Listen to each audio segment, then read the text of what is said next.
Negócio fechado no Fluminense. Fluminense negociou mais um jogador da geração dos sonhos. Também informação importante do jornal O Globo, que a venda da SAF do Fluminense já está encaminhada.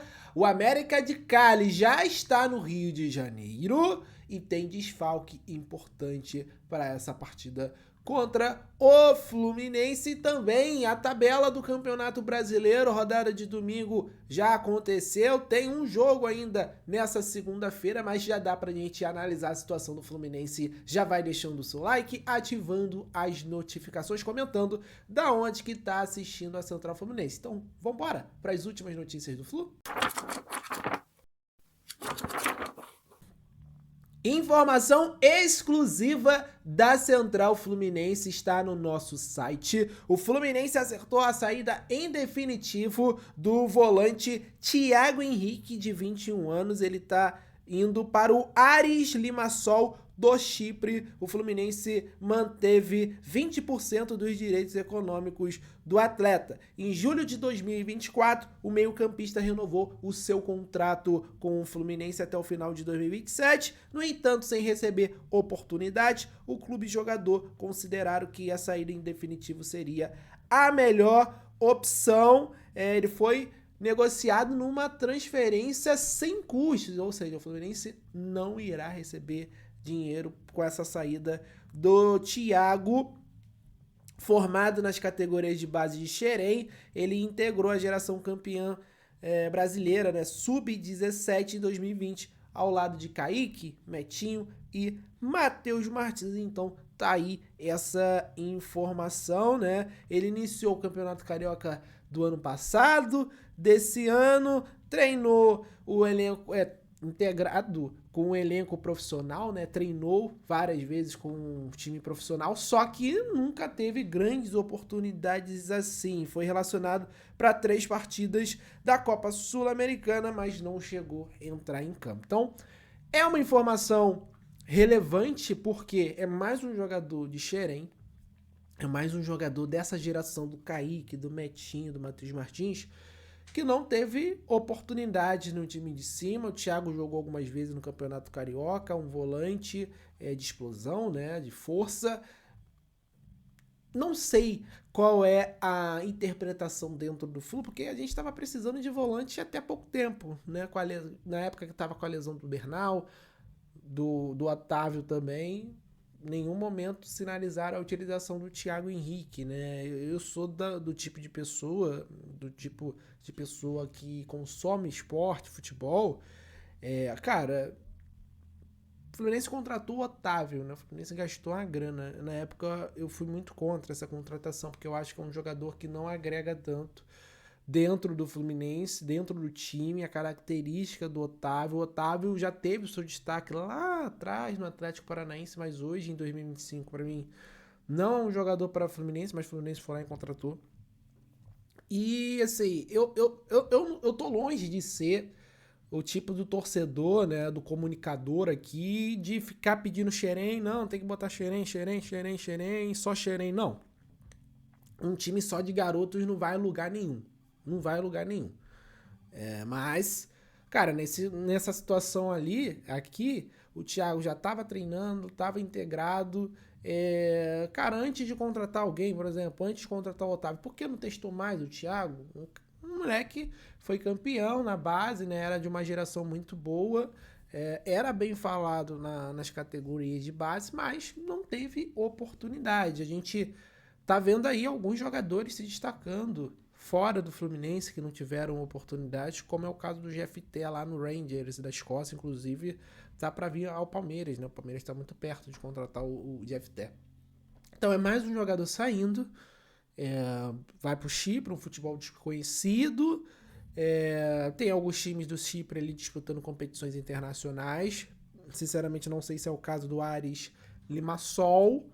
Boa sorte pro garoto, sucesso. Não teve oportunidade aqui no Fluminense, mas quem sabe no futuro aí ele não possa se destacar e voltar a jogar com a camisa do Fluminense. Eu realmente não entendo como o Fluminense deixa os jogadores saírem sem custos, sem no mínimo, dar oportunidade. De fato, teve outros jogadores que tiveram oportunidade, caso de Wallace, Edinho.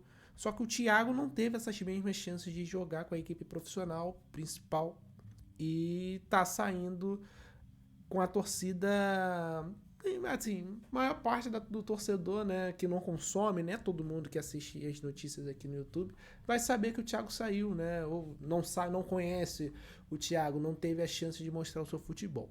Mas enfim, deixe seu comentário, torcedor tricolor, sobre essa notícia: Thiago Henrique negociado com o futebol do Chipre. Deixe o seu like e comente. Ação importante, também notícia no nosso site, mas essa é do jornal O Globo.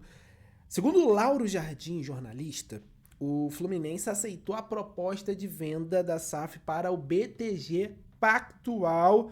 O tema deve começar a ser divulgado em breve pelo clube em setembro. De acordo com as informações prévias do jornalista, a ideia do Fluminense era vender 60% da SAF para um investidor. A avaliação do valor girou em torno de 850 milhões de reais por 100%.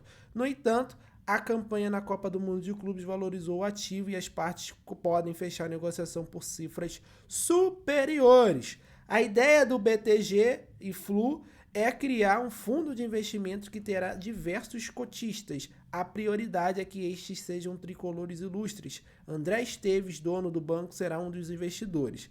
Ainda de acordo com o jornalista Lauro Jardim, o Mário Bittencourt, atual presidente, olha o que eu vou falar aqui agora, Mário Bittencourt, atual presidente do Fluminense, seria o CEO dessa SAF. A Assembleia Geral dentre os sócios do clube precisa aprovar a criação e venda da SAF. A tendência é que a partir de setembro a coisa comece a andar, o próximo mês. Gente, assim, é uma informação complexa, é uma informação importante e tem 2 pontos que eu não concordo e isso eu não abro mão, tá? A galera pode discordar de mim aí assistindo esse vídeo, tudo bem, dentro do respeito. Se quiser comentar o que discorda, por que você concorda com essa venda.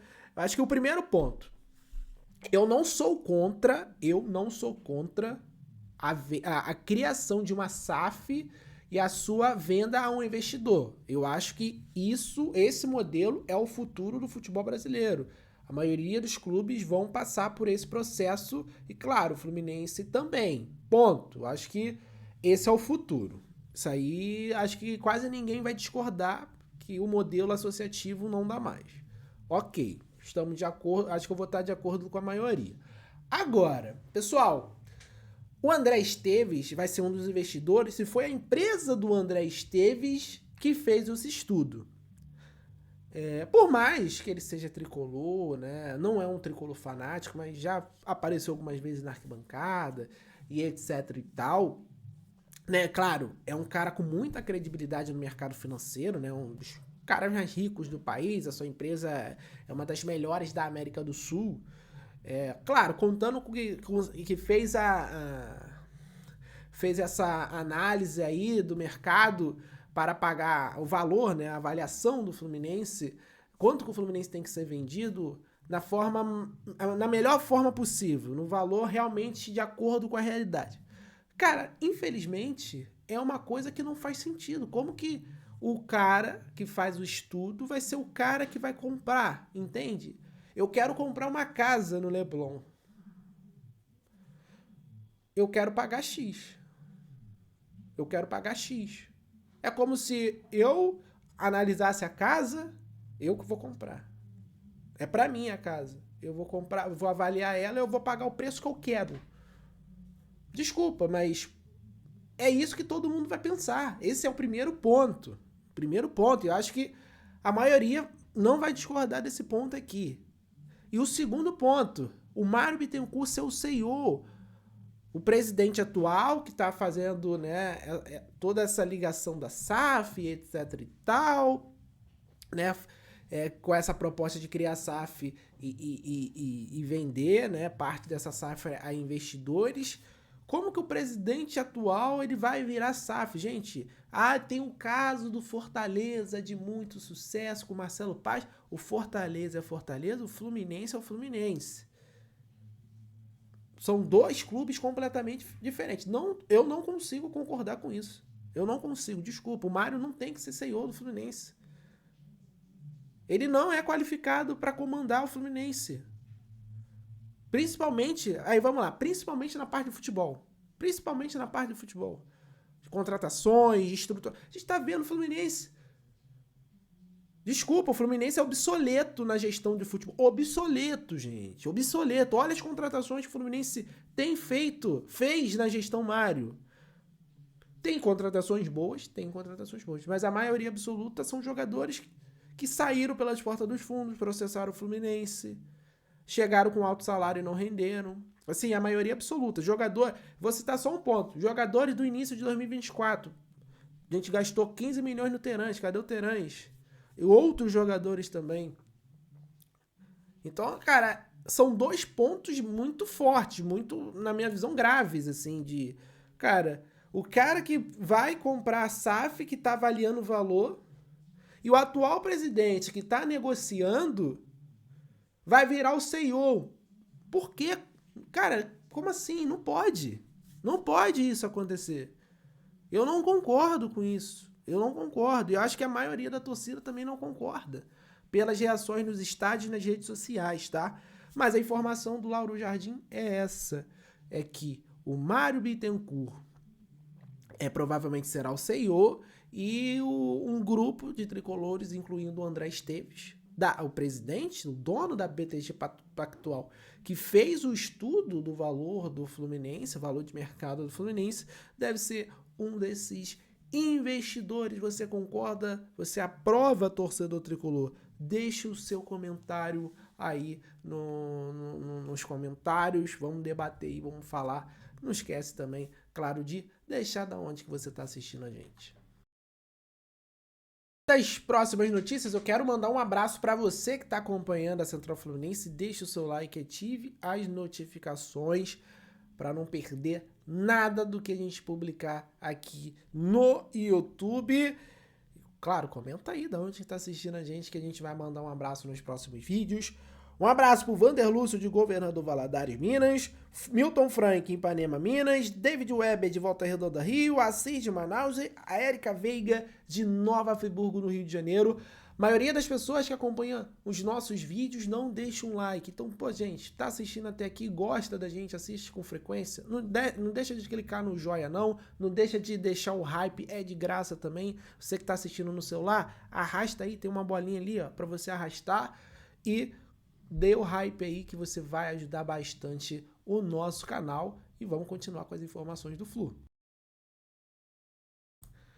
Duas informações bem rápidas, tá? Jornalista colombiano traz informação que Dylan Borreiro, José Cavadia e Éder Balanta não viajaram ao Rio de Janeiro. Jogadores aí importantes do América de Cali, que tenta fazer um maracanazo dentro do Maracanã, né, dentro aqui do Rio de Janeiro. O América de Cali já está, né, em terras cariocas. Ele traz a informação que Matheus Castilho e John Murillo viajaram com a delegação e são opções para o América para enfrentar o Fluminense na Copa Sul-Americana. Informações importantes. Aí ele coloca aqui mais ou menos a provável escalação do América de Cali, né, com algumas dúvidas. A gente só vai saber de fato, né, 1 hora antes da partida, as escalações, mas o time do América de Cali, pelo menos no jogo lá da Colômbia, em alguns momentos assustou ali, né, a defesa do Fluminense um pouco insegura, mas o Fluminense conseguiu controlar muito bem as ações da partida. E agora, para a gente encerrar esse vídeo, eu quero falar sobre o Campeonato Brasileiro rapidamente. Quero falar das partidas da rodada. O Fluminense venceu o Fortaleza por 2-1, Ceará 1-0 no Bragantino, Vitória e Juventude 2-2, Sport Recife e São Paulo 2-2. O Sport abriu 2-0 de novo, gente. Foi a mesma coisa contra o Santos, mas tomou empate no final. O Bahia venceu o Corinthians fora de casa. A galera que reclamou que o Fluminense tomou o gol no final com o time reserva lá na Fonte Nova e falou que o time do América de Cali é fraco. Ó, a Bahia foi lá na Neoquímica Arena, a gente sabe que é muito difícil ganhar lá. Venceu, tá bem na tabela do Campeonato Brasileiro. O América de Cali eliminou o Bahia, tá? Sem tomar nenhum gol. O Grêmio venceu fora de casa o Atlético Mineiro. E aí, né, o absurdo, né, que a gente presenciou ontem, Santos 0, Vasco 6, né? Não basta perder pro Vasco e ainda tomou uma goleada histórica, né? Foi uma coisa realmente inacreditável. Eu só acreditei porque eu estava vendo o jogo, tá?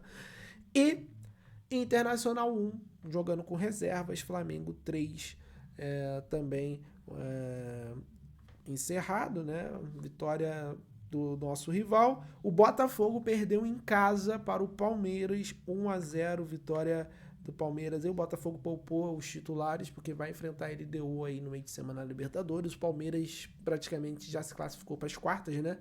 Venceu o Universitário fora de casa por 4-0 lá no Peru. Hoje tem Mirassol e Cruzeiro, 8 da noite, para fechar a rodada do Campeonato Brasileiro. Vamos falar da classificação, então?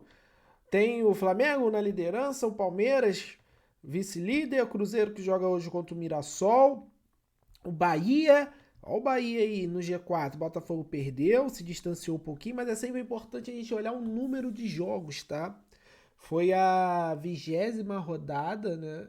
Então tem alguns clubes com jogos a menos, né? O Flamengo tem um jogo a menos, o Palmeiras tem 2 jogos a menos, o Cruzeiro vai jogar na rodada, né? E vai completar todos os seus jogos. O Bahia tem 2 jogos a menos, o Botafogo 2 jogos a menos, São Paulo já fez todos os seus jogos, o Mirassol tem 3 jogos, né? Vai fazer o de hoje, vai ter mais 2 para fazer. O Fluminense também 2 jogos, o Bragantino fez todos os jogos e o Ceará tem um jogo a fazer, inclusive um desses jogos, um dos jogos do Fluminense é contra o Ceará, né? Então a gente vê o Fluminense muito bem, assim, muito bem é forte, né? Porque a gente gostaria, e o Fluminense é grande, né? Deveria estar ali entre os 4 primeiros, brigando pelo título. Mas a gente sabe que o nosso elenco, para uma competição de pontos corridos, é um pouquinho mais complicado, né? A gente não tem tanto recurso assim, tanto material humano para fazer a rodagem com a qualidade de outras equipes, principalmente as que estão na frente, né? No top 3 ali do campeonato, mas o Fluminense tem 2 jogos a menos, e aí o Fluminense ganhando o Ceará e o Mirassol, né? O Mirassol tá na frente hoje do Fluminense, joga em casa contra o Cruzeiro. O Fluminense vencer esses 2 jogos, ficaria ali com 33 pontos, estaria ali na mesma pontuação do Bahia, mas o Bahia também tem 2 jogos a menos. Vai ficaria ali em quinto, sexto, enfim, fazendo esses jogos a menos aí, então é uma pontuação ok. Eu acho que o Fluminense ele tá forte nas Copas, ele tá bem, ele tem que ficar nessa posição ali de classificação a Libertadores do ano que vem. O Fluminense tem que jogar Libertadores todo ano e tentar vencer as Copas, que aí sim, aí já garante a vaga na fase de grupos da Libertadores, e a gente consegue fazer um campeonato brasileiro bem mais tranquilo, bem mais leve. Mas a situação do campeonato brasileiro do Fluminense nessa temporada é completamente diferente do ano passado, né? Que nesse momento a gente estava naquela agonia de permanência na Série A. Mas eu quero o comentário de vocês que estão acompanhando esse vídeo. Qual é a situação do Fluminense? Onde que você enxerga que o Fluminense tem mais chance de título? Deixe seu comentário. Muito obrigado por assistir esse vídeo até o final. Saudações tricolores. Até a próxima.